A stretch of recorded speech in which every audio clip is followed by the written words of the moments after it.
नमस्कार, मुकाबला में आपका स्वागत है। मैं हूं सौरभ शर्मा। सबसे पहले आपको ज्ञानव्यापी मामले में आज का पूरा अपडेट दे देते हैं, उसके बाद आज के विषय पर आगे बढ़ेंगे। आज वाराणसी कोर्ट में बंद कमरे में थोड़ी देर की सुनवाई की गई। हिंदू पक्ष की तरफ से मांग की गई कि जहां पर शिवलिंग मिलने का दावा किया गया है वहां आसपास की दीवार को तोड़कर यानी वजूखाने की दीवार को तोड़ा जाए और वहां भी जांच की जाए। हिंदू पक्ष की मांग है कि शिवलिंग के आकार के बारे में इससे और जानकारी मिलेगी और भी कई सबूत मिल सकते हैं जो कि दीवारों के नीचे या जमीन के नीचे हों। मुस्लिम पक्ष ने कोर्ट से जवाब देने के लिए कल तक का वक्त मांगा है, तो फिर कल वाराणसी की कोर्ट में इस पर सुनवाई होनी है। लेकिन सवाल यह है कि पिछले 2 दिनों में सर्वे में शामिल लोगों ने ज्ञानवापी मस्जिद से शिवलिंग मिलने के जो दावे किए, जो मामला सुप्रीम कोर्ट तक पहुंचा, तब से लेकर अब तक तरह तरह की बातें सामने आई हैं। जिसे करोड़ों लोग अब से शिवलिंग मानने लगे हैं, जिसे लोग 12 ज्योतिर्लिंगों में से एक असली विश्वेश्वर का रूप मान रहे हैं। जांच से पहले उसे शिवलिंग मानना उनका अपराध नहीं है, यह उनकी आस्था है। लेकिन इसका मजाक जो बनाया जा रहा है उस पर सवाल है। इस तरीके से माहौल इसका क्यों उड़ाया जा रहा है? ऐसे ऐसे शब्द कहे जा रहे हैं, मीम्स बनाए जा रहे हैं, चित्र बनाई जा रही हैं जो हम आपको दिखा नहीं सकते और बता नहीं सकते। जांच का अधिकार सबको है और अगर जांच के बाद यह साबित हो जाए कि यह कोई शिवलिंग नहीं है तो उन हिंदुओं को जिनकी आस्था इसमें, उन्हें भी इसका स्वागत और सम्मान करना पड़ेगा। लेकिन तब तक किसी की आस्था का ऐसे मजाक उड़ाना क्या यह वाजिब है? यही है आज मुकाबला का सवाल। एआईएम के प्रमुख हैं असदुद्दीन ओवैसी, जो इन दावों को न सिर्फ नकार रहे हैं बल्कि ये मानने को तैयार ही नहीं कि ज्ञानव्यापी से शिवलिंग मिला है। ओवैसी तो वाराणसी कोर्ट के फैसले को ही गलत ठहरा रहे हैं। उनकी बात आपको सुनाते हैं। अरे वो इम्प्यून ऑर्डर है, वो उसको शिवलिंग नहीं कहा सुप्रीम कोर्ट ने, इम्प्यून ऑर्डर कहा। वो चैलेंज हुआ है, आप क्यों उसको नाम दे रहे हैं इस तरह का? अरे फवारा है और बगैर मुस्लिम पक्ष को सुने लोअर कोर्ट ने, बगैर सर्वे कमिश्नर की रिपोर्ट आए, बगैर मुसलमानों को मौका दिए सुनने कि आपने ऑर्डर पास कर दिया। कंप्लीटली अनफेयर है ये।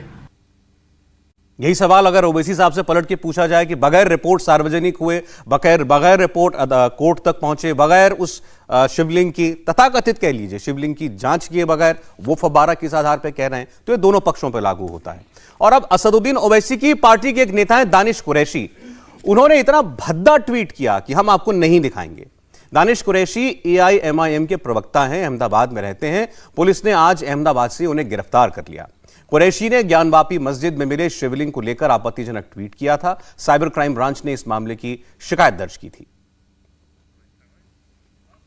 तो आज आइए मेहमानों का स्वागत करते हैं। सबसे पहले हमारे साथ हैं राजीव जेटली जी, भारतीय जनता पार्टी के राष्ट्रीय प्रवक्ता। मैं चाहूंगा स्वागत करें सभी मेहमानों का तालियों के साथ ही साथ हमारे साथ जुड़ रहे हैं नवल किशोर दास जी। महाराज जी स्वागत है आपका भी। दूसरे पक्ष की बात रखने के लिए हमारे साथ हैं डॉक्टर तस्लीम रहमानी। डॉक्टर साहब स्वागत है आपका। और एडवोकेट असगर खान साहब हमारे साथ हैं। एडवोकेट आपका बहुत बहुत स्वागत है। मैंने मामला आपके सामने रख दिया और हमारे साथ एक बहुत खूबसूरत ऑडियंस है, उनके लिए भी जरा अपने लिए आप लोग खुद तालियां बजा लें। Thank you. मामला शुरू करें। जेटली जी, कानूनी मामला है, अदालतें ही निपटेंगी, लेकिन आस्था से भी जुड़ा हुआ है। अब आस्था में हम ये नहीं कह रहे कि कोई जाकर के वहां पर जो जिसको शिवलिंग मान रहे हैं वहां पर लोग पहुंच जाएं, फूल माला लेकर के वहां पर जलाभिषेक या रुद्राभिषेक शुरू कर दें, कोई नहीं कह रहा है ऐसा। लेकिन जाहिर है कि करोड़ों लोगों की आस्था जुड़ने लगी है उस जो जैसे वो शिवलिंग मान रहे हैं। लेकिन उसके साथ साथ जिस तरीके के मजाक बनाने जो शुरू हुए हैं 2 दिन से, उस पर आज ये सवाल उठ रहा है। आप सोशल मीडिया उठा करके देखिए, ऐसी ऐसी तस्वीरें आपको मिलेंगी, ऐसा भद्दे कमेंट मिलेंगे आपको कि कोई अगर बिलीवर भी ना हो तो उसको भी खराब लगे। सौरभ जी देखिए कैसा दिन आ गया आज हमारे सामने। हम आप ही के चैनल के ऊपर रहमानी साहब भी बैठते थे, बाकी मुस्लिम स्कॉलर भी बैठते थे। हम हर रोज़ एक ही चर्चा करते थे कि भाई मुसलमानों के साथ भेदभाव हो रहा है, जीने का अधिकार नहीं है, मुसलमानों के साथ ज़्यादती हो रही है। देखिए आप इस देश के अंदर हमारी सबसे पवित्र, जो हम जिसे सबसे पवित्र मानते हैं, जिस पे सबसे ज़्यादा आस्था रखते हैं, वो भगवान शिव का लिंग होता है। उस शिवलिंग की हम प्रार्थना करते हैं और शिवलिंग को जिस तरीके से संबोधित किया जा रहा है, जिस तरीके के नाम दिए जा रहे हैं, जैसा अभी आपने थोड़ी देर पहले दिखाया कि ट्वीट के अंदर मजाक उड़ाया जा रहा है। बहुत सारे लोग ऐसे जो अपने आप को ये कहते थे कि हमें इस देश में रहने में डर लगता है, आज उनको ये देखना चाहिए। मैं अपील करना चाहता हूँ वो देखें, ये वही देश है जिस देश के अंदर हिंदू देवी देवताओं का मजाक उड़ाया जा रहा है, हमारे शिवलिंग को फुआरा बताया जा रहा है, उस मस्जिद को जो मंदिर थी उसको मस्जिद बताया जा रहा है। कैसा मजाक इस देश के साथ हो रहा है। मैं तो ये कह रहा हूं, मैं तो इतना कह रहा हूं जेटली साहब कि जांच हो, साबित हो जाए वो फव्वारा ही है, कोई हर्ज नहीं है उसमें। आज जांच की- लेकिन नहीं। जांच से पहले ऐसा कहना। सौरभ जी आज जांच की बात, सौरभ जी आज जांच की बात नहीं है, आज जांच की बात नहीं। अगर किसी के अंदर थोड़ी भी इंसानियत होती ना, थोड़ी भी इंसानियत बची होती, तो वो कहता कि मैं कम से कम इस बड़े वर्ग का, जिस बड़े वर्ग ने सिर्फ सहन किया है, चाहे वो मुगल का शासन रहा हो, चाहे उसके बाद आपने देखा चाहे वो नवाब रहे हों लखनऊ के, इन सब ने मिलकर, औरंगजेब रहे हों, शहनशाह रहे हों, इन सब ने मिलकर जितनी जातियां उनके ऊपर करी, उन जातियों के बाद जब ये देश स्वतंत्र हुआ और सबको सबके अधिकार मिले, और अधिकार में भी अगर संवैधानिक रूप से कोई चर्चा हो रही है, कोई जांच हो रही है, उस जांच के ऊपर उंगली उठाई जाए और कहा जाए सुप्रीम कोर्ट में जाके जांच भी नहीं होनी चाहिए, ये देश को पता भी नहीं लगना चाहिए कि है क्या ये मंदिर रहा था कि ये मस्जिद बनी थी या ये मंदिर था, ये भी नहीं जानना चाहते कि इसके अंदर कौन कौन सी मूर्ति। और मैं आपको सबसे महत्वपूर्ण बात देखिए, इसके अंदर जो मालिकाना हक था जी, कोर्ट ने दिया तो केवल ऊपर के ढांचे को, विवादित ढांचे को दिया। उसके जो तहखाना था, उस तहखाने के अंदर मालिकाना हक अभी भी उस मस्जिद का नहीं था, उन लोगों का नहीं था। आप इससे अंदाजा लगाइए। अदालत ने भी कहा मालिकाना हक का सवाल नहीं है, पूजा के अधिकार मांगा गया, उस पर हम रहते हैं, और उसी अधिकार के तहत सर्वे हुआ और ये तथाकथित शिवलिंग जो है वहां पर मिला। मैं अगर तथाकथित शिवलिंग बोल रहा हूं, आप तो मानिएगा कि सुनने वालों को ये बात भी बुरी लग रही होगी, लेकिन मैं चलें बिल्कुल न्यूट्रल होकर बात करता हूं, मैं बिल्कुल न्यूट्रल होकर बात करता हूं। आप कह लीजिए उसको तथाकथित शिवलिंग, ठीक है, लेकिन जो मानते हैं, जैसे महाराज जी को बुरा लग रहा है, नहीं लगेगा, क्यों नहीं लगेगा, हमारी आस्था बुरा लग रहा है कि वो मानते हैं वो है, ऐसे कोई होगा जो मानता है नहीं है, दोनों पक्ष की बात ठीक हो सकती है। रहमानी साहब से मेरा सवाल है, लेकिन आप अभी से मजाक उड़ाएं उसका। कोई दिखा रहा है कि मेरी मम्मी कह रही है ये मिक्सर छुपा दो, कहीं इसको शिवलिंग ना कह दें। कोई रोड ब्लॉक जैसे बना देते हैं, वो दिखा रहा है कि ये देख लो, ये भी, इसको भी शिवलिंग कहोगे क्या? ये तो मैं वो शब्द बता रहा हूं जो कि बोले जा सकते हैं टीवी पे, वरना और तो ऐसी चीजें मैं क्या कहूं। रहमानी जी देखिए, पहली चीज तो मैं ये कहना चाहता हूं कि इस देश में हम जितने लोग रहते हैं, 140 करोड़ लोग, हम नज़रियाती तौर पर एक दूसरे के मुखालिफ हो सकते हैं, दुश्मन नहीं। दूसरी बात मैं कहना चाहता हूं कि आस्था चाहे जिसकी भी हो और जैसी भी हो, मेरी आस्था है या नहीं, लेकिन मुझे हरेक की आस्था का एहतराम करना इंसान होने के नाते हम सबकी जिम्मेदारी है। तो आस्थाओं के एहतराम पर बिल्कुल कोई सवाल खड़ा नहीं किया जा सकता। ये मेरा उस वक्त से स्टैंड है जब बाबरी मस्जिद का केस चल रहा था, तब से है। तो हमको आस्था पर तो कोई सवाल नहीं उठाना चाहिए। शिवजी महाराज बहरहाल एक पूजनीय व्यक्तित्व हैं हिंदू धर्म के लिए, और इस नुक्ते नज़र से जो कुरान का मुझे हुक्म है वो ये है कि दूसरे धर्म के देवियों और देवताओं को बुरा ना कहो। ये कुरान में बहुत वाज़ेह है। तो मैं तो उसी को मानता हूँ और उस पर अमल करता हूँ, और मैं बुरा कहना नहीं चाहता। अब जब सवाल आ जाता है ज्ञानवापी मॉस्क में, तो अगर वहाँ पर सैकड़ों साल से एक फव्वारे का इस्तेमाल हो रहा था और आज उसको शिवलिंग कहा जा रहा है, तो ये तो कहना ही पड़ेगा कि ये फव्वारा था। और फिर इस पर एक सवाल भी होगा कि अब ये सवाल खड़ा हो गया, खुद ही सवाल खड़ा कर दिया कि फव्वारा है या शिवलिंग है। तो फव्वारे का लफ्ज तो इस्तेमाल होगा, उसे आस्था के अनादर के तौर पर लेना मैं समझता हूं वो भी मुनासिब नहीं है। और खुद कोर्ट ने भी कल इसको फिर तथाकथित जो लफ्ज आपने भी कोटी का लफ्ज बोला है, जो नहीं, कोर्ट ने तो इससे बढ़ के बोला है। कोर्ट ने कहा है कि अगर वहां शिवलिंग जिस स्थान पर मिला है तो उसे सुरक्षित कर दिया जाए। सुप्रीम कोर्ट ने शिवलिंग शब्द का इस्तेमाल किया है, लेकिन अगर के साथ, इफ फाउंड। हाँ, लेकिन आज नहीं, आज तो ऐतराज इस बात पर भी हो रहा नहीं इसकी आप शिवलिंग बोले ही ना उसको। नहीं, मैं भाई जो मानता है वो तो बोलेगा। नहीं जा रहा। मैं दूसरी बात भी एक और यहाँ इजाफा करना चाहता हूँ। जेटली जी यहाँ पर तशरीफ रखते हैं, हम सभी का एहतराम करते हैं। मैं कहना चाहता हूं कि इसका अंत कहां है। आस्था तो मेरी भी है, क्या उसका एहतराम नहीं होना चाहिए? जांच से होगा, है ना, जांच से होगा। तो मेरी एक आस्था का भी एहतराम होना चाहिए। 27 मस्जिदों के ऊपर दावा है और 30,000 को अलग से कहा जा रहा है कि उन मस्जिदों, कहां हम देश को ले जाके खड़ा करना चाहते हैं? 300 साल की इस तारीख को ले लें। रहमानी साहब, अगर ऑब्जेक्टिव होकर के बात करेंगे, दावा कोई कर दे 50,000 पे, आज किसी ने 50,000 मस्जिद, 4 इंटरव्यू में वैसी साहब ने मुझसे कह दिया, तो आप थोड़ा प्रैक्टिकल बात करें। और ये दावा जिसकी ज्ञानवापी की जो बात है, ये दावा कोई आजकल का नहीं है, ये दावा भी सदियों पुराना आता है, सदियों पुराना दावा है। सौरभ, इसीलिए सवाल लगता है प्रैक्टिकलिटी पे कि आप अगर 50,000 का 3,000 का तो पहले अभी सिद्धू परिषद ने किया था कि इस पट आया अरे है, चले वो हैरान मैं कर रहा है। एक बार क्योंकि हमारे बीच में था एक धार्मिक व्यक्ति हैं, धर्मगुरु हैं। महाराज जी, जो कुछ बातें की जा रही हैं वहां पर उस स्थान पर ज्योतिर्लिंग प्रकट हुआ ऐसा कहा जा रहा है, उसके विषय में क्या कहना है आपको, और उसके बारे में जो बातें आप भी सुन रहे होंगे जी। देखिए सौरभ जी, एक तो हम लोगों को बेहद कष्ट इस बात का है कि जब आताताई ने वो मंदिर तोड़ा औरंगजेब ने, और सुना जाता था कि वो मंदिर का जो हमारा शिवलिंग ज्योतिर्लिंग है उसे एक आचार्य जी लेकर के कुएं में कूद गए, प्राणांत कर लिया उन्होंने। ठीक है, लगता था कि शायद उस शिवलिंग को क्या खंडित किया होगा, क्या किया होगा, जैसी लोगों की मानसिकता है। जब मंदिर नहीं छोड़े, मूर्तियां नहीं छोड़ी मूर्त भंजकों ने और मंदिर भंजकों ने, तो हम तो गौरी श्रृंगार का मंदिर जो माता का हमारा उसे ढूंढ रहे थे। लग रहा था कुछ अवशेष मिल जाएंगे। भगवान की कृपा है कि हमारा प्रधान ज्योतिर्लिंग हमें प्राप्त हुआ। अब जरा सुविधा देखिए, कुछ लोगों ने कहा कि नहीं ये तो कोर्ट का जितना जो कार्रवाई चल रही है वो अलीगल है। क्यों? क्योंकि मुझे लगता है कि अभी तक इनको यही ध्यान नहीं है कि देश में प्रजातंत्र हो चुका है। भाई साहब, 75 साल हो रहे हैं, अब कोई बादशाहत नहीं रही यहां पर। कोर्ट आपको पूछ के निर्णय करे, सरकारें आपको पूछ के निर्णय करें, क्योंकि ऐसा होता रहा है। इसलिए अभ्यास बदलते बदलते जरा टाइम लगेगा। आपको क्या नाम देना है दीजिए, पर सावधान, मैं आपकी भावनाओं का कदर करूंगा। कृपया मैं अपेक्षा करता हूं आप हमारी भावनाओं का भी कदर करें। हम तो वो लोग हैं जो कंकड़ कंकड़ में शंकर का दर्शन करते हैं साहब, कंकड़ कंकड़ में यत्र तत्र सर्वत्र परमात्मा का दर्शन करने वाले लोग हैं सनातनी हम। और आप मेरे ज्योतिर्लिंग को आप कहेंगे कि ये है वो है फलाना है ढिकाना। आप जरा सोच सकते हैं कैसी हीन मानसिकता रही होगी लोगों की।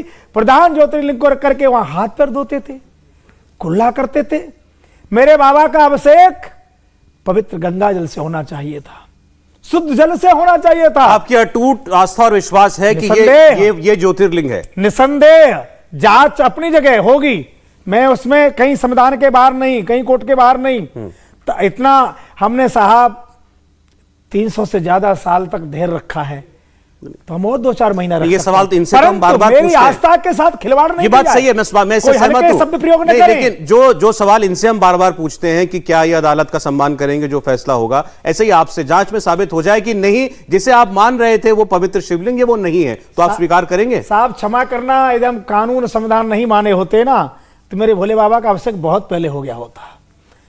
हम अक्षर से जिम्मेदारी के साथ कह रहे हैं, कोर्ट के एक एक शब्द को आत्मसात करेंगे, एक एक शब्द। बताइए एडवोकेट साहब जी। कहा तो मान साहब ने कि हम कोर्ट के लफ्ज़ को मानते हैं, लेकिन ये कि इससे पहले ये भी कहा कि वो शिवलिंग ही है। अभी कोर्ट का कोई फैसला नहीं आया। फैसला तो फैसला नहीं आया। नहीं, तो आप क्या मानते हैं वो क्या है? इनका बार बार फुवारा है। अगर हम ये कहने लगे, आप मानते हैं ना फुवारा है? नहीं ऐसे मानते हैं शिवलिंग है, लेकिन इन्होंने कहा निश्चित वो शिवलिंग है। नहीं, मैं तो आपको अभी मैंने 2 घंटा पहले ओवैसी का इसलिए कह रहा हूं, बोले निश्चित फव्वारा है, बोले निश्चित फव्वारा है और कुछ है ही नहीं। और बहुत सारे सवाल हैं। देखिए, कानून तो है ही अपनी जगह, बार बार हमने इस बात को दोहराया है। 18 सितंबर 1991 में जो प्लेस ऑफ वर्शिप एक्ट आया उसका वायलेशन हो रहा है। अभी सब कुछ कोर्ट में पैनी। देखिए, खाली सिरे लाने से नहीं होगा, पूरी बात या तो सुनना और समझना होगी। अब अगर आप चलिए कानून को अलग कर दिए, कानून को छोड़ दिए, अगर आप बिल्कुल एक जनरल और अपने सोच समझ से बात करते हैं, हाँ। तो मेरा एक सवाल है आपके पैनलिस्ट से भी और अपने साथियों से भी कि वो कोई भी हो रोलर, मैं उसका नाम भी नहीं लेता, कोई भी रोलर है, उसने पूरा मंदिर तोड़ दिया और शिवलिंग छोड़ दिया। हाँ। इसकी कोई वजह है? हाँ। एक रीजन कोई बता दें कि ये हो सकता है। आपने एक चीज जवाब ये देंगे नहीं, अभी इसी पे आपने उसी दूसरा सवाल है। आप एक सेकंड, आपने सवाल उठाया उसी का जवाब। आपने उस मंदिर के गुंबदों के पीछे का हिस्सा देखा है? मैं दीवार छोड़ रखी है, उसी पे आ रहा हूं मैं आपकी उसी बात पर। हाँ। दूसरा इनका कहना यह है कि साहब उन्होंने मंदिर को तोड़ा और उसके जो ईंटे पत्थर थे वो मस्जिद में लगा दिए, जिसपे कि आज भी निशान बाकी हैं। मैं अजीब सा सवाल है वो राजा था, वो आप भिखारी नहीं था। था। ये आप चौथी बार आर्गुमेंट दे रहे हैं, 4 शो में चौथी बार आप आर्गुमेंट दे जवाब नहीं देते। तो दीवार क्यों छोड़ दी थी, पीछे की दीवार क्यों छोड़ दी थी? भाई मैं आपसे कह रहा हूं कि उसने कुछ भी मस्जिद बनाई, कुछ भी किया, आप ये बताइए कि उसने अगर उसका मंदिर का मलबा इस्तेमाल किया, एक वजह तो बता दी उसने मंदिर से, एक वजह कि उसका पैसे नहीं थे, जिसने बनाई उसने मंदिर से जोड़ के बनाई, उसने मंदिर से जोड़ के क्यों बनाई? और वो एक दीवार जिसमें साफ देवी देवताओं की आकृतियां नजर आती हैं, उसको छोड़ दिया। मंदिर नहीं था वहां। अच्छा, अगर आप ये कहती हैं, मैंने आपसे पहले भी बात कही थी, तो उसकी सोच, इसका मतलब बहुत सेकुलर वहां मंदिर था ही नहीं, उसको गुनाहगार अरे वहां मंदिर था ही नहीं, अगर वो मंदिर नहीं था, लेकिन वो व्यक्ति इतना सेक्युलर था कि उसने मस्जिद बनाई और एक दीवार पे हिंदुओं के देवी देवताओं का चित्र बना दिया। अगर आप ये कहना चाह रहे हैं, अगर आपकी बात जवाब most secular, that is what आपको बुरी लगती है? सुनिए, देखिए मैं कभी आपने देखा है किसी शादी में लोग जाते हैं टाई वाई लगा के, तैयार होके जाते हैं, बहुत अच्छे लग रहे होते हैं, उस शादी में जाते हैं, कई बार वो शराब शुरू पी लेते हैं और उसके बाद जब वो घर आ रहे होते हैं तो उनके कपड़े फटे हुए होते हैं, टाई ढाईली होती है उनकी। इनको देख के कुछ कुछ ऐसा ही लगता है मुझे, मैं बता रहा हूं क्यों। क्योंकि जब ये सुनिए मैं एक एग्जांपल दे रहा हूं, मैं एक एग्जांपल दे रहा हूं आपको, उसकी वजह बता रहा हूं। जब ये चर्चा करने बैठते, नहीं, अब ये अरे बात तो सुन लीजिए, अरे सुन तो लीजिए, ये पर्सनल, मैं आपको इसका एग्जांपल दे रहा हूं, मैं ऐसा क्यों कह रहा हूं, इसलिए इन्होंने जब बैठे, जब ये बैठे तो इन्होंने कानून के हिसाब से बात शुरू करी। धीरे धीरे ये इस बात पे आए कि वो राजा था और उसके बाद आए वो सेकुलर भी था, मतलब औरंगजेब की बात कर रहे हैं। मैं इसी औरंगजेब की बात बता रहा हूं, इसी औरंगजेब की जो किताब है मसरे आलमगीरी, उसके अंदर साफ तौर पे लिखा है कि हमने उसके समकालीन लिखा है कि हमने उस मंदिर को तोड़ दिया है, वहां मस्जिद बना दी है। अगर ये उसे सेकुलर राजा मानते हैं और अपना राजा मानते हैं, अपना बादशाह मानते हैं, तो इसका मतलब इस देश के संविधान पे इनको विश्वास नहीं। सुनिए, आलमगीरी में साफ तौर पे लिखा है। और अब ये कहते हैं, अगर ये कहते हैं, अगर आप ये कहते हैं, पहले तो आपको ये मानना है औरंगजेब, ना पहले आप बोले मुआसिर आलमगीरी कोट किया, हाँ, उसी मस्जिद पे ये भी लिखा होगा कि हमने उस मंदिर को तोड़ दिया है। हाँ बिल्कुल लिखा है, वो तोड़ दिया है, ये भी कहीं ना कहीं लिखा होगा। और चलो अब ये नई चर्चा शुरू हुई, अब ये नई चर्चा शुरू हुई कि मंदिर क्यों तोड़ दिया, कि औरंगजेब ने तोड़वाया। हाँ, अब ये नई चर्चा शुरू हो गई कि मंदिर क्यों तोड़ा गया, मतलब मंदिर तोड़ा गया था क्यों से पहले, हाँ था पे वो एक बार कबूल कर ले। देखिए तारीख में अगर आप जाएंगे, नहीं सर ऐसा सुन लीजिए, हुआ था आपको ये पूरी तारीख वाली बात जो बोली थी, अधूरी तारीख वाली बात इसीलिए बोली थी, उस तारीख के पर से धीरे धीरे आपको जवाब न चल पड़ा। आपने औरंगजेब को बहुत सेकुलर बादशाह बताया है और वो मानने को तैयार है कि औरंगजेब ने मंदिर तोड़वाया है। नहीं, मेरी बात तो सुनिए ना, मैंने कहा तारीख में अगर आप जाएंगे तो भारत की पूरी तारीख मुसलमानों से पहले की भी बहुत तल्ख है, बहुत सारी तलखियां उसको एक्सेप्ट करते हैं, बहुत सारे लोगों को उसको एक्सेप्ट किया जाता है। सर हिस्ट्री को डिनाई तो नहीं किया जाता। मैं वही कह रहा हूं, एक्सेप्ट कीजिए पहले, किया जाएगा। अगर मेरा ये मानना है कि बुद्धिस्ट, यहाँ पर बुद्धिस्ट धर्म का उदय हुआ है। अगर मैं सर बौद्ध वाली बात मैं पहले ही कही है, मैं करूंगा, तारीख में जाएंगे तो फिर वो बात भी होगी। आकर के सवाल उठाए कि मेरे मठ क्यों तोड़े थे, फिर दूर तक जाएगी, उस पर ही बहस होनी चाहिए और बेवजह उदासी का सबब पूछेंगे। नहीं, ये भी पूछेंगे अभी के लिए, अभी के लिहाज से रहमानी साहब मेरा जिक्र भी ले आएंगे, रहमानी साहब सारे जिक्र कर लीजिए, सारे जिक्र कर लीजिए, कोई प्रॉब्लम नहीं है। मेरा तो आप जो कह रहे हैं वही दावा है और वही क्लेम है, हिस्ट्री को डिनाई मत कीजिए, जो हुआ है उसको पहले स्वीकार कीजिए। देखिए मैंने उसके बाद बात आगे बढ़ेगी। मैंने आप ही के प्रोग्राम में भी यहां पर एतराफ किया था, उसके अलावा भी कई जगहों पर कहा है, इंसान अच्छे बुरे होते हैं। इसी तरीके से जो हमारे धार्मिक गुरु हैं या मजहबी गुरु हों, पंडित हों या मौलवी हों या चर्च के लोग हों या गुरु, उनमें भी अच्छे बुरे लोग होते हैं हर जगह। उस वक्त भी वहां बुरा मानते हैं या अच्छा मानते हैं? मैं बुरे लोगों को बुरा मानता हूं। जिसने उस मस्जिद को तोड़ा, मैं आपकी नजर, जिसने मंदिर को तोड़ा, वो आपकी नजर में अच्छा है या बुरा है? वो एक व्यक्ति नहीं है, वो सुनिए, वो एक व्यक्ति नहीं है, वो शहंशाह कुछ कहने के राजू भाई जो गलत करेगा वो बुरा है। वो औरंगजेब भी है, वो शहंशाह भी है, और शहंशाह ने 63 एक बात तोड़वाए। एक बात समझ में नहीं आती सौरभ भाई, कोशिश करी, शहंशाह ने भी 63 हर इंसान को, हम लोग भाई हर इंसान को मजहब से क्यों जोड़ते हैं? ये बादशाह इंसान इंडिविजुअल बादशाह भी कह रहा हूं, तो आप बादशाह आपके हो सकते होंगे, ये बादशाह आपके हो सकते होंगे। अच्छा, ये बादशाह क्या कह रहे हैं औरंगजेब को? देखिए हर एक इंसान को आप मजहब से क्यों जोड़ते हैं? क्योंकि उसने पहला जो काम सवाल किया, आप वो उसने अपने वो धार्मिक individual है। अच्छा क्या ये पूरा क्या ये गलत है सौरभ, नहीं, उसने ये धर्म की वजह से किया। रिलीजियस बिलीफ की वजह से किए। नहीं और हमारे ये जिस आलमगीरी किताब का जिक्र कर रहे हैं मैं एक बात उसी में बताऊं, मथुरा का भी जिक्र है। सौरभ नहीं, साहब मैं एक ये मुगल साहब तो मुगल तो बहुत बुरे आलमगीरी में थे, तो लेकिन ये लिखा है, ब्रिटिशर्स हम ने जितने नहीं अगर चाहते, धार्मिक वो होते, लूट के ले अगर गए, वो तो लेकर एक- आए हैं, आलमगीर- यहाँ घर बनाया, एक एक यही करके, खबर अच्छा, बनाई एक उन्होंने। एक मुझे एक बात कहने दीजिए। आप मेरे घर में घुसे, आप मेरे घर में घुसे, मेरे घर के नहीं, दरवाजे कोई तोड़े, गुस्सा नहीं है, मेरा घर कोई अंदर से गुस्सा तोड़ नहीं दिया, है। अपने घर कहाँ कहाँ से कोई आ गए? गुस्सा नहीं कहाँ से आ है। गया आपका घर? ना आप मेरा घर तोड़ के जा रहे हैं कहाँ? और आपका आप घर मेरा कहाँ से घर तोड़ के जा रहे हैं और मेरे पीछे अरे ऐसे वो आए लोग भी कहाँ छोड़ भाई? के जा रहे हैं कहाँ? जो हमारे घर साथ कहाँ बैठ था? के मुसलमानों हमारे की देश यहाँ में पर एक-एक करके लड़ाई जाएंगे। लड़ेंगे उन धार्मिक लोगों के लिए होती। जिन लोगों ने यहाँ मेरे घर अगर को बर्बाद धार्मिक किया। हुकूमत आप होती मेरा घर मुसलमानों बर्बाद की, करके अपने प्रवक्ता छोड़ गए। तो भारत भी इंडोनेशिया बन चुका होता, सऊदी अरब बन चुका होता, ईरान बन चुका होता, तुर्की बन चुका होता। अगर धार्मिक गवर्नेंस, वो टोटली पॉलिटिकल गवर्नेंस था। आप इसको उठा के पूरी तारीख को पढ़िए। ये 1 घंटे की डिबेट का खाली विषय नहीं है, बहुत बड़ा विषय है। सर ऐसा यहाँ है पर जिसका कोई बादशाह यहाँ अच्छा पर हुआ तो 100% हमारी तो किताबों में 100% हमारी तो मुस्लिम किताबों में population हो गई मुगलों होती के ऊपर और कितने मंदिर चैप्टर कोई है नहीं आपको रहता, मालूम है? सब सर एक कुछ सेकंड, उन चैप्टरों को उसमें ये उनके गलत सर एक बताते सेकंड, हैं। एक सेकंड, आज की अच्छे तारीख काम में भी सब बताए कहते गए हैं, हैं। धार्मिक जिन तारीख को बदल दो। बादशाहों ने अच्छे इतिहास काम गलत किए है। वही बताया गया है, लेकिन अगर जो कुछ गलत हुआ है उसको हम क्यों छुपा रहे हैं? नहीं सौरभ जी, आप क्या बात कर रहे हैं? कौन गलत से बात- बादशाह को हमें गलत बताया गया? ये तो- अरे हमें तो हाँ, पढ़ाया गया, इतिहास यही गलत है। तुम्हारे भगवान, यही हमने- तुम्हारे सौरभ देवता, भाई, हमने इन्हीं की आपको पूजा इतिहास करो, पढ़ा, इन्हीं के वो नाम गलत से है सड़कें, इतिहास इन्हीं के से। नाम से मीनारे, हमारे बच्चे इन्हीं भी के जो नाम पढ़ से रहे हैं, वो लोग, गलत इन्हीं है। के नाम से किताब। इन्हीं- हमारा तो इन्हीं की किताबें- हमारे तो चलिए, इतिहास एक ऐसा ब्रेक ले रहा हूं, बना उसके है। बाद अपने ऑडियंस के पास जाएंगे। हमारे से आपकी क्या बराबरी? अच्छा रहमानी जी और अच्छा जेटली साहब दिल्ली से एक बड़ी खबर ब्रेक लेंगे इसके बाद। बहस के बीच में बड़ी सियासी खबर है। दिल्ली के उपराज्यपाल ने इस्तीफा दे दिया है। सूत्रों के मुताबिक उपराज्यपाल अनिल बैजल ने राष्ट्रपति को अपना इस्तीफा भेज दिया है और इस्तीफे के पीछे अनिल बैजल ने अपनी कोई निजी वजह उसका हवाला दिया है। यह अभी तक हमें जानकारी मिल रही है।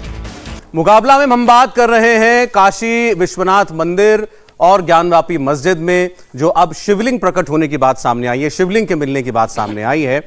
यह बहस अपनी जगह की जांच हो और स्थापित हो। अभी मामला सुप्रीम कोर्ट भी में जा चुका है, कल सुप्रीम कोर्ट में फिर सुनवाई भी होगी, लेकिन उससे पहले लोगों की आस्थाओं का मजाक उड़ाना, जहां लोग मान रहे हैं कि शिवलिंग प्रकट हुआ है या मिला है 400 साल के बाद, उसको लेकर के तरह तरह के भद्दे कमेंट करना, यह क्या जायज है? बहरहाल इस पर आपने हमारे मेहमानों की राय सुनी। अब ऑडियंस के पास जाना चाहेंगे कुछ सवालों के लिए। आप सर बीच में बैठे हैं, कुछ कहना चाहते हैं? जी उनको दीजिए माइक।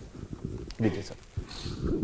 मैं ये मालूम करना चाहता अपना हूँ, नाम बता दें एक बार। मेरा नाम एहसान है। जी मैं ये मालूम करना चाहता हूँ, अगर मुग़लों ने मंदिर तोड़े और ऐसा किया तो मंदिर ज़्यादा क्यों है, मस्जिद क्यों कम है? ये मालूम करना चाहता हूँ मैं। ठीक है, ये इन दो में से किसी से मालूम करना चाहते हैं, लाइक दीजिए। ठीक है जेटली जी। जेटली जी ज्यादा बेहतर बताएंगे। हाँ नहीं बिल्कुल, मैं तो हैरान हो रहा हूँ कि आपने ये गिन के रखे हैं कि मंदिर ज़्यादा कम है। मैं आपको वहाँ लेकर के चलता हूँ जहाँ मस्जिद एक एक घर को एक एक घर छोड़ करके बनी हुई। और दूसरी बात, अब तो मस्जिद की जरूरत भी नहीं रह गई है, क्योंकि आपने देखा इतनी बड़ी बड़ी चर्चाएं हमने आपके चैनल के ऊपर करी हैं। कहीं पे भी सड़क के ऊपर, एयरपोर्ट के ऊपर, रेलवे स्टेशन के ऊपर कौन सी ऐसी जगह छोड़ी है जहाँ नमाज नहीं पढ़ी जाती? अरे यहाँ तो ऐसी चर्चाएं हुई हैं कि बड़े बड़े बाजारों की बड़ी बड़ी सड़कों को जैम कर दिया जाता है। ओखला मंडी आपने देखा होगा दिल्ली के अंदर, ओखला मंडी जब तक कांग्रेस का मस्जिदों को रिपेयर करने की ओखला इजाजत मंडी नहीं है। आपने देखा होगा, कंस्ट्रक्शन तो छोड़िए, ओखला मंडी- ठीक है, इसका एक सीधा जवाब इसका जवाब सबके लिए हो सकता है। सर 80 करोड़ की आबादी के लिए नहीं, ये भी नहीं। धार्मिक स्थल, नहीं है। 20 करोड़ की आबादी के धार्मिक स्थल, कुछ तो उसमें अंतर होगा ही। और बात नहीं, सौरभ जी, सौरभ जी, आपको एक बात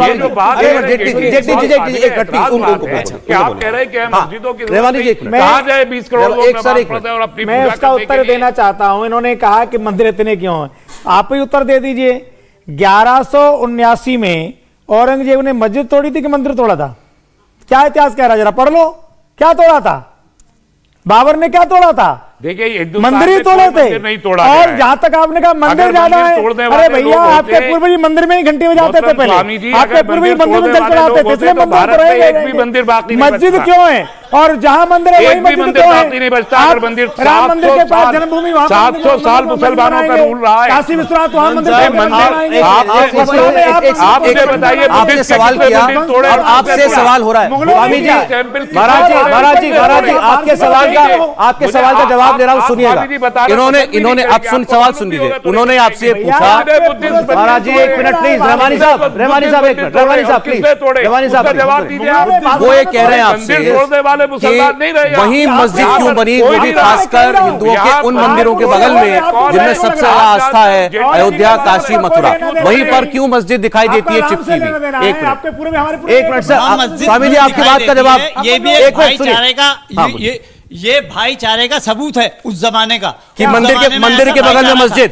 ये नहीं था कि इलेक्शन करीब आए तो हिंदू मुस्लिम कर दिया, मंदिर तोड़ना कभी भाईचारा है। फसाद नहीं हुआ हिंदू मुस्लिम की मंदिर टीवी तोड़ना भाषा के भाईचारा है। जमाने वाह, में। नया भाईचारे की व्याख्या हो रही है। इलेक्शन जितने करीब आते हैं मंदिर तोड़ना ये भाईचारा बातें होती हैं। हाँ? काशी में समझे मंदिर नहीं? तोड़ोगे, मथुरा में देश को तोड़ोगे, बांटने का काम अयोध्या होता में है। तोड़ोगे, हमें देश को जोड़ना है। ये कौन सा हम है? देश के लिए काम कर रहे हैं। ऐसे वो मंदिर कह रहे हैं ऐसे वो देश कह रहे तोड़ने वाले हैं वो बच्चे कह रहे हैं इनको। मंदिर के बगल में अगर मस्जिद है तो ये तो भाईचारे का प्रतीक मंदिर है। तोड़ करके भैया कोई अंदर जाके बता देगा वहाँ स्वास्थ्य किसी मस्जिद में बनता है क्या? बता इधर दो से जरा। किसी का कोई घंटी सवाल है? लगाई जाती है क्या? जरा बता दो। हमारा नंदी आपके पीछे पास से 353 साल से उधर देख रहा है। सौरभ भाई, बोलिए। सौरभ भाई, साल हो गए। किस किताब में लिखा है कि कहीं ये निशान मंदिर है। होंगे एक तो एक मंदिर करके। होगा? सर, एक एक अरे करके। जाके कोई एक एक देखो महेश ना। जी, बोलिए अरे सर, ये बोलिए, तो अपना नाम लेकिन बताइए। ये बात अपनी- मेरा नाम जीएस कुमार है। हाँ। मेरा सवाल है तस्लीम रहमानी जी से। मेरा सवाल है तस्लीम रहमानी जी से कि क्या वो मानते हैं कि वहाँ पे मंदिर था और मंदिर को तोड़कर मस्जिद बनाया गया? आप क्या आपको लगता है वो मान लेंगे इस बात को? तो वो मानते हैं, पहले वो बोल चुके हैं कि हाँ वहाँ पे मंदिर था और मंदिर को तोड़कर मस्जिद बनाया गया है। वो खुद बोले हैं अभी। देखिए, अगर आप उससे सवाल पूछ रहे हैं, मैं झूठ नहीं बोलता, सच चाहे मेरे खिलाफ ही हो, और इसी के लिए मैं जाना जाता हूं। वहां पर रानियों के साथ दुष्कर्म होता था और इसकी कंप्लेंट्स थी, मुझे और आपत्ति है, कच्छ की मंदिर रानी में के नहीं, साथ। देखो, देखिए, आप जैसे मैं विद्वान अब व्यक्ति आप ऐसा बोल आपत्ति सकते हैं। करें, मंदिर में क्या कह रहे हैं आप? आप क्या आपत्ति कह रहे हैं करें। आप? नहीं नहीं नहीं, आप देखिए, हमारे आस्था से इसीलिए खिलवाड़ कर रहे हैं। मैंने इसीलिए बिल्कुल कहा नहीं, कि आप एकदम तारीख नहीं। में अगर पीछे मंदिर में होता जाएंगे था, तो क्या बहुत बात कर रहे सारी हैं? उससे तब्दीलियां पता आएंगी। सर, मैंने इसीलिए आप कहा बोल कि क्या रहे हैं? बहुत दूर सर, मंदिर तक आस्था की जाएंगे। सवाल होती है सर। आप हम बोल क्या क्या रहे हैं? बोल रहे हैं सर? ये सब आप तो बोल क्या मंदिर रहे में हैं? नहीं होती है। कोई तो रानियों का महल था, किसी राजा का महल था। ये एक तो तारीख, हमारा पूरी ज्योतिर्लिंग तारीख प्रधान है, मंदिर है, लिखी हुई उसमें तारीख ऐसा है, क्या बोल रहे हैं और आप? जस्ट मिस्टर बीएन पांडे की किताब है, आप उठा के पढ़ लीजिए। देखिए, नहीं, किसी की नहीं, हम आप बिल्कुल जो- सुनने को राजी नहीं है। आप सुनने देखिए, को राजी आप नहीं हमारे हैं। आस्था से खिलवाड़ कर रहे हैं। आप तारीख सुनने के को तारीख कुछ सुनाओ। हिस्से मानिए, और होता है, कुछ पूरा होती है। तो आप क्या अगर बात या कर तो रहे हैं आप ये कहिए कि आज की तारीख कच्छ सही की है, फौज आई है, तो ये भी कहते हैं कि कच्छ जो की तारीख फौज आई है वो भी है, गलत है। और कच्छ की फौज हमने ने पढ़ी, गुजरात आपने से पढ़ी, कच्छ जो की हमारे फौज बच्चे पढ़ते हैं। और औरंगजेब की ये फौज ने इतिहास तो मिलके बागपतियों ने लिख रानी दिया को है। बरामद किया। अच्छा, एक सेकंड, एक बार जेटली जी कुछ कह रहे हैं, फिर ब्रेक लेंगे। खंडित किया गया था उस मंदिर को। बोलिए, एक सेकंड सर, उस तारीख को इसीलिए पढ़िए, ये सवाल आप था, पढ़िए। एक एक औरंगजेब ने एक एक करके एक एक आप बोलिए बोलिए। देखिए, मैं इतनी गहराई में नहीं जाना चाहता था। रहमानी साहब ने जो बात करी है, हो सकता है इसका रिटेलिएशन ऐसा हो, जैसा आज आपने देखा कि हमारी शिवलिंग के ऊपर जिस तरीके से आपत्तिजनक टिप्पणियां की जा रही हैं, अगर ये फ्रांस के अंदर, पाकिस्तान के अंदर या किसी भी इवन इंग्लिश कंट्री के अंदर भी की जाती तो हो सकता है जिंदा जला दिया जाता उस व्यक्ति को, हो सकता है सरेआम गोली मार दी जाती। फ्रांस के अंदर एक कार्टून बनाने, हाँ हो सकता है फ्रांस के अंदर कार्टून बनाने के ऊपर भी कैसे सड़कें लाल कर दी गई थी, कैसे सड़कें लाल कर दी गई थी, खून बहा दिए गए थे लोगों के, निर्दोष पत्रकारों को मारा गया था। ये देश इतना सहिष्णु है, इतना टॉलरेंट है कि आपने इतनी गंदी टिप्पणियां करी, उसके बावजूद ये देश जागा रही। इसके बावजूद देखिए, ये देश मांग नहीं कर रहा है, ये देश मांग नहीं कर रहा कि उन्हें सरेआम फांसी लगानी चाहिए जिन लोगों ने शिवलिंग के ऊपर इस तरीके की भद्दी टिप्पणी करी। और दूसरा, रहमानी साहब की बात का जवाब देता हूं मैं, रहमानी साहब की बात का जवाब, रहमानी साहब कुछ चीजें बोल लीजिए, बीच में मत बोलिए, मैं आपको सुना, रहमानी साहब आपको सुना, बीच में मत बोलिए। अगर इतनी गहराई में जाके मैं बात करूंगा ना, जैसे आपने कहा मंदिरों के अंदर ये ऐसा काम होता है, इतनी गहराई में जाऊंगा होता तो है, आप सुनिए नहीं कहा सुनिए, तो फिर मेरे आपको मोहम्मद साहब पर फिर आपको मोहम्मद साहब पर डिस्कस करना पड़ेगा। शब-ए बारात क्या होती है इस पर डिस्कस करना पड़ेगा। तो लिखा है रमजान रोजे क्या होते हैं इस पर डिस्कस करना पड़ेगा। क्या आप ये बात डिस्कस कर सकते हैं? क्या आप ये बात डिस्कस कर सकते हैं? क्या आप शहजा के बारे में डिस्कस कर सकते हैं? क्या शहजा मोहम्मद साहब के उम्र के बारे में डिस्कस कर सकते हैं? काशी में ज्ञानवापी मंदिर या मस्जिद जो मिला वो शिवलिंग या फव्वारा, इसको लेकर आजकल पूरे भारत में बहस छिड़ी हुई है। हमारे साथ मेहमान भी हैं, हमारे साथ मेहमानों में ऑडियंस भी है। कुछ सवाल उनके जल्दी से लेते हैं, आप जवाब देंगे। जी सर बोलिए, इधर ऊपर। क्या नाम है आपका? मोहम्मद शकील। जी शकील साहब। सर मैं कहना चाहता हूँ ये तो चलता रहेगा, ये अर्थव्यवस्था कहाँ रही है, कारोबार खामे नहीं यहाँ पर, थोड़ा सा ऊपर कर। कारोबार बने इस टाइम बुरा हाल है, अर्थव्यवस्था लंका का हाल देखो, श्रीलंका का क्या हाल है, तो हम श्रीलंका बनते जा रहे हैं, बंदे आ रहे, उससे ज़्यादा बुरा हाल होगा। यही मामला रहा है हिंदू मुस्लिम, ये देगा, कारोबार नहीं है पर। जेटली जी। जी मैं आपको एक बात बताता हूं, क्योंकि बहुत दिनों से चैनल पे चर्चा हमारी इस बात पर हो रही है। बहुत अच्छी बात कही आपने। आपको मालूम होना चाहिए इस दुनिया के अंदर भारत दूसरे नंबर का सबसे विकास करने वाला देश बन गया चाइना के बाद। इस कोविड के बाद हम सबसे ज्यादा आगे बढ़ चुके हैं। जहां भुखमरी की नौबत आ चुकी है, अमेरिका के अंदर बच्चों को ये बताया जा रहा है कि कौन सा खाना किस वक्त खाना है, खाना है कि नहीं खाना, बाहर जाना है कि नहीं जाना। हमारा देश आज और दूसरी बात मैं दूसरी बात भी कोट कर दूं आपको ना आपको कि आज आपने कहा ये डिबेट अदरवाइज इस मुद्दे पे नहीं थी। बीच में बोलने का मतलब हो गया। अच्छा लगेगा ये अपना लॉजिक दे दें, फिर आप वो जवाब देखिए। मैंने जब आप कहते हैं कि इसके ऊपर चर्चा नहीं करते, मैं चर्चा करने के लिए 2 मिनट के लिए तैयार हूं। हमारा देश दूसरे नंबर पे चल रहा है। अभी सीएमआई का डेटा आया है कि सबसे ज्यादा रोजगार भी जो पैदा हुए हैं अप्रैल के बाद पैदा जो शुरू हुए हैं वो पूरी दुनिया में सबसे ज्यादा भारत में हो। महंगाई और रुपये का रेट बता दीजिए, रुपये टू डॉलर। कल का रेट आ रहा हूं मैं सबसे ज्यादा नीचे। अच्छा अभी औरंगजेब पे आ रहा हूं मैं, औरंगजेब पे भी आ रहा हूं मैं।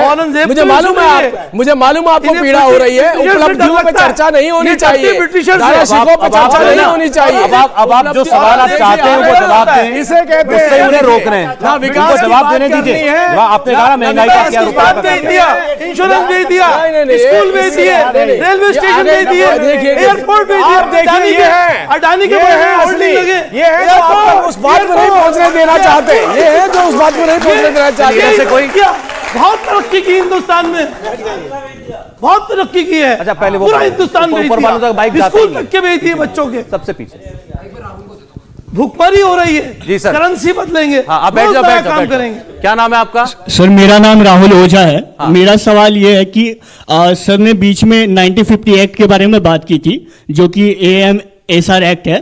मैं ये कहना चाहता हूँ कि आप 91 एक्ट को जोर शोर से असदुद्दीन ओवैसी जी बात कर रहे हैं, खानून जी बात कर रही हैं, पर आप ये नहीं देख रहे हैं कि उसी 1950 एक्ट उसे डिनाई करता है या तो शून्य कर देता है 91 एक्ट को।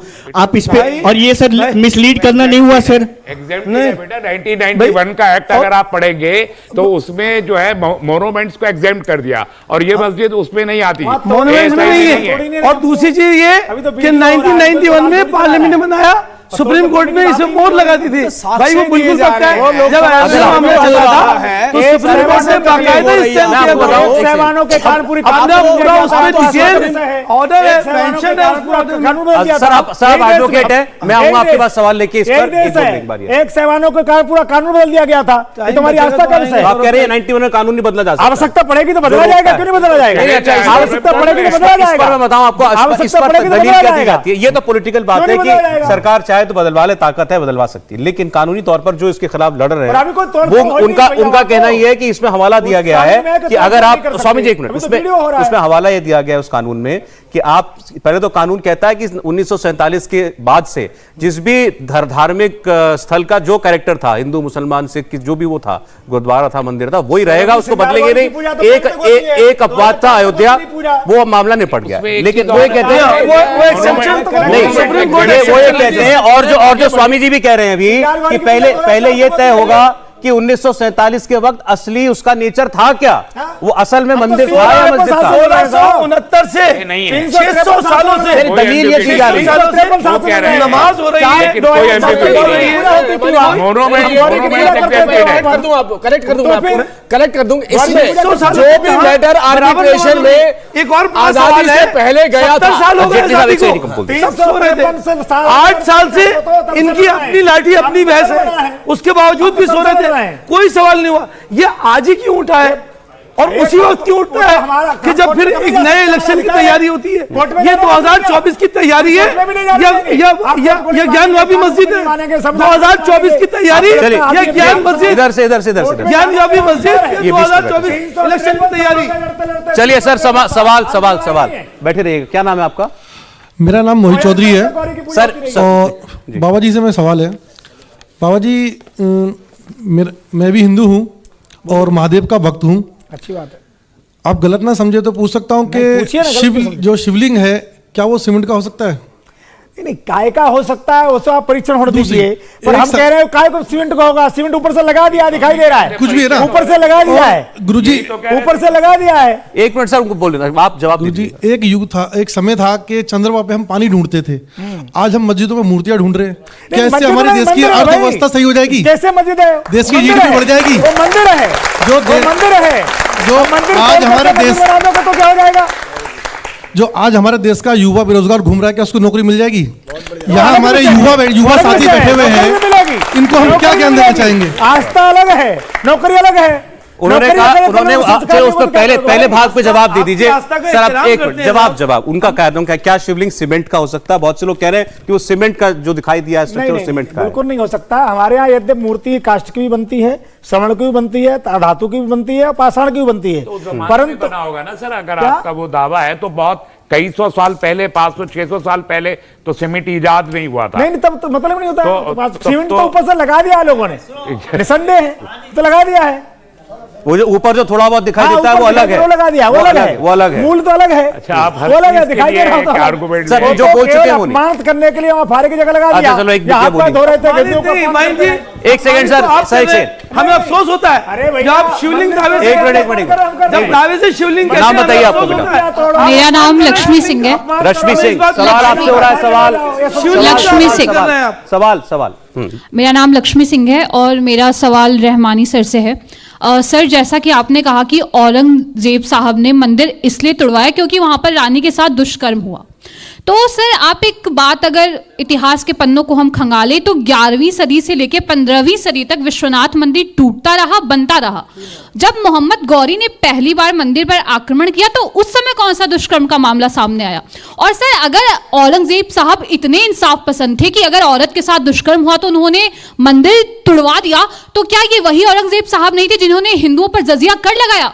ये वही औरंगजेब साहब नहीं थे जिन्होंने अत्याचार करके कई हिंदुओं को मुस्लिमों में बदल दिया? सर, इस सवाल का जवाब दीजिए।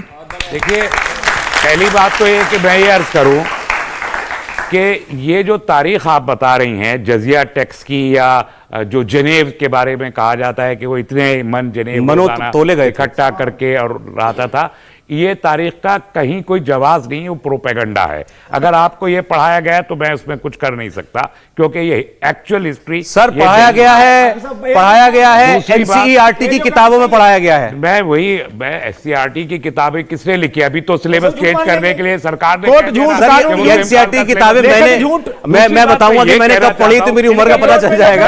मैंने पहले लेकिन हमने ही पढ़ी है कि मैं तल्ख तारीख में जाना नहीं चाहता। नहीं सर, जो तल्ख है उसमें जाया जाए। रहमानी साहब, जो तल्ख है जाया जाए। आप उनकी बेटिया के सवाल का जवाब दीजिए। मैं वही दे रहा हूं। ये काशी का मंदिर पहली बार कब टूटा उन्होंने बताया? कौन सी सदी में? उस वक्त कौन सी बेहुरमती हो रही थी वहां पर जो मंदिर तोड़ दिया है? ये देखिए, कच्छ की आर्मी के लोग आए थे और कच्छ के लोगों ने ही ये अप्लाई किया बाकायदा औरंगजेब के यहाँ, और पहले उन्होंने उनसे तलब किया कि रानी वापस करो। नहीं, वो उससे पहले की बात पूछ रही है। उससे पहले नहीं हुआ है, कभी टूटा ही नहीं उससे पहले। काशी विश्वनाथ मंदिर क्या केवल एक बार टूटा है? गौरी की बात पूछ रही है आपसे। गौरी बात की बात है। गौरी बात से आया, केवल मंदिर को बात करने के लिए औरंगजेब के बाद सबसे आखिरी व्यक्ति थे तोड़ने वालों में। गौरी से शुरुआत हुई तो ये 1194 में 1194 के अंदर मोहम्मद गौरी द्वारा शुरुआत की गई। 1669 में जाके आपने वो मुकाम हासिल बन जाओगे। आज हमने मंदिर तोड़ दिया, इसको आपने आलमगिरी में लिखवाया। ये हिस्सा ठीक देखिए, नहीं है, इसको सोमनाथ बदल के दें। बारे में भी ये चीजें मौजूद हैं।